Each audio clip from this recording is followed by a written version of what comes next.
બનાવવા માટે થઈને આપણે એક કુકર લઈશું. તેમાં આપણે 1 બાઉલ રીંગણ એડ કરીશું સમારેલા, 1 બાઉલ કોલીફ્લાવર એડ કરીશું, 1 બાઉલ બટાકા એડ કરીશું, થોડીક બ્રોકોલી. તમે આમાં તમને મનપસંદ હોય તે બધા વેજીટેબલ્સ એડ કરી શકો છો ને 1 બાઉલ ગાજર એડ કરીશું. હવે આમાં 1 ગ્લાસ જેટલું પાણી રેડીશું, થોડુંક મીઠું એડ કરીશું ને હવે આ બધાને આપણે 2 સીટી બોલાવીને બાફી કાઢીશું. ફ્રેન્ડ્સ, આ બધું બફાય ત્યાં સુધીમાં આપણે બીજી બધી વસ્તુઓની તૈયારી કરી દઈએ. ત્યારબાદ આપણે એક પેન મૂકીશું, તેમાં આપણે 1 ગ્લાસ પાણી રેડીશું. આ પાણીને હવે આપણે ગરમ થવા દઈશું. આપણું આ જે પાણી જે છે તે ગરમ થઈ જાય તે પછી 1 બાઉલ આપણે પાલક એડ કરીશું અને આ પાલકને આપણે બાફીશું. આમાં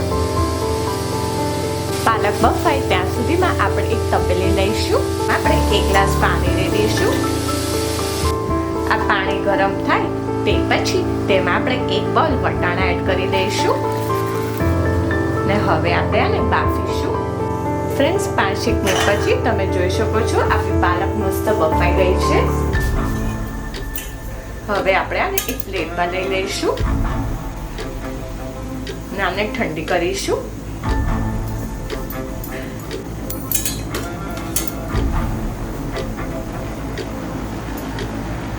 આ જે પાણી જે વધ્યું છે તે ફેંકી નથી દેવાનું, આનો આપણે રીયુઝ કરી દઈશું.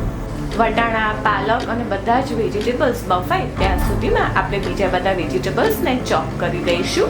તે પછી 2 લીલા મરચાં, થોડુંક આદુ અને 6 થી 7 કળી લસણ, આ બધાને આપણે ક્રશ કરી દઈશું મિક્સર જારમાં. આ બધાને આપણે ક્રશ કરીશું. તે પછી આપણે 2 ડુંગળી લઈશું. હવે આપણે આને સમારીશું. ડુંગળીને આવી રીતે એકદમ ઝીણી ઝીણી સમારી દેવાની રહેશે. તે પછી એક કેપ્સિકમ લઈશું. આને પણ એકદમ ઝીણું ઝીણું સમારી દેવાનું રહેશે. આવી રીતના આ કેપ્સિકમને ઝીણા ઝીણા સમારી દેવાના રહેશે. તે પછી 3 ટામેટા લેવાના રહેશે અને આ ટામેટાને આપણે સમારવાના રહેશે. આવી રીતના બધા ટામેટાને સમારી દેવાના રહેશે. આપણી આ જે પાલક જે છે તે એકદમ ઠંડી થઈ ગઈ છે. હવે આપણે આને પ્યુરી બનાવી દઈશું. એક મિક્સર જાર લઈશું, જેમાં આપણે મરચાંને જે ક્રશ કર્યા હતા તે જ આપણે લઈશું. હવે તેમાં આ બધી પાલક એડ કરી દઈશું. આ પાણી પણ 12 થી 20 નંગ જેટલા ફુદીનાના પત્તા એડ કરીશું ને 1 બાઉલ ધાણા એડ કરી દઈશું.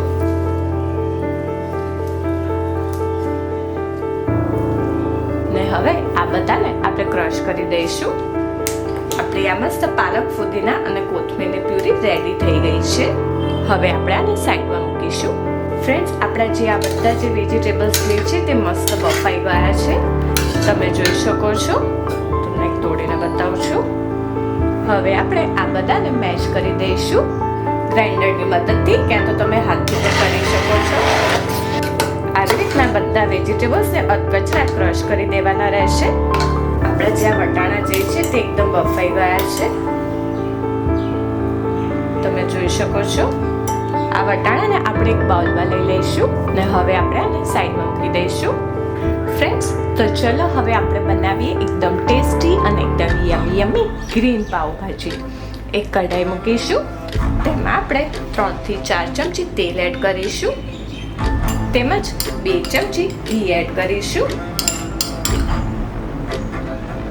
ને હવે આપણે આને ગરમ થવા દઈશું. ઘી ગરમ થાય તે પછી આપણે 1/2 ચમચી જીરું એડ કરીશું. જીરું તતડે તે પછી તેમાં 1/4 ચમચી હિંગ એડ કરીશું. આદુ, લીલા મરચાં અને લસણની જે પેસ્ટ બનાવી હતી તે એડ કરીશું.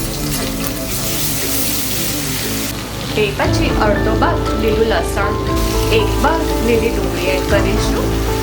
ધીમા ગેસ પર આ બધાને સાંતળવાનું રહેશે. આ બધું સંતાઈ જાય તે પછી આપણે આ સમારેલી ડુંગળી એડ કરી દઈશું. તેને મિક્સ કરીશું.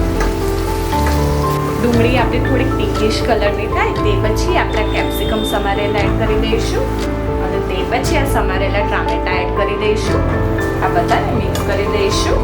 બધું મિક્સ થઈ જાય તે પછી 1/2 ચમચી હળદર, 1 ચમચી ધાણા જીરું, સ્વાદ અનુસાર મીઠું અને તે પછી પાવભાજીનો ગરમ મસાલો આપણે 1 ચમચી એડ કરીશું. આ બધાને હવે આપણે મિક્સ કરીશું. તે પછી આપણે પાલક જે બાફી હતી તે થોડું પાણી એડ કરીશું, તેને મિક્સ કરીશું ને હવે આપણાને લો ટુ મીડિયમ ફ્લેમ ઉપર ઢાંકીને આ બધાને આપણે ચઢવા દઈશું. ફ્રેન્ડ્સ 5 થી 10 મિનિટ પછી તમે જોઈ શકો છો આપણી આ જે સબ્જી જે છે તે મસ્ત એકદમ ચડી ગઈ છે. તમે જોઈ શકો છો ટામેટાને બધું મસ્ત એકદમ ચડી ગયું છે. ત્યાર પછી આપણે આજે બધા વેજીટેબલ્સ જે બોઇલ કર્યા હતા તે બધા એડ કરી દેવાના રહેશે. આ જે બાફેલા વટાણા જે છે તે પણ એડ કરી દેવાના રહેશે ને આ બધાને આપણે મિક્સ કરી દઈશું. આ બધું એકદમ મિક્સ થઈ જાય તે પછી આપણે પાલક, ફુદીના અને ધાણાની જે પ્યુરી બનાવી હતી તે એડ કરીશું.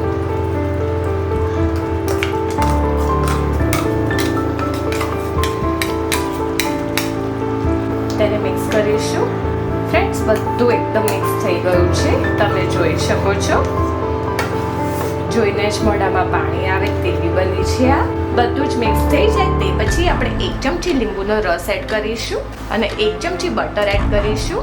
આ બધાને આપણે મિક્સ કરી દઈશું ને હવે આપણે આને ઢાંકીને 2 થી 5 મિનિટ સુધી ખદખદવા દઈશું. ફ્રેન્ડ્સ 5 મિનિટ પછી તમે જોઈ શકો છો વાવ, જોઈને જ મોઢામાં પાણી આવે તેવી બની છે. ફ્રેન્ડ્સ તો છે ને એકદમ ઇઝી ગ્રીન પાવભાજી બનાવી. હવે આપણે ગેસને બંધ કરી દઈશું. ગેસ બંધ થઈ જાય તે પછી હવે આપણે ઉપર ધાણા એડ કરીશું, તેને મિક્સ કરી દઈશું. તો હવે આપણે એકદમ મસ્ત અને એકદમ ટેસ્ટી યમી ગ્રીન પાવભાજીને એક બોલમાં સર્વ કરી દઈશું.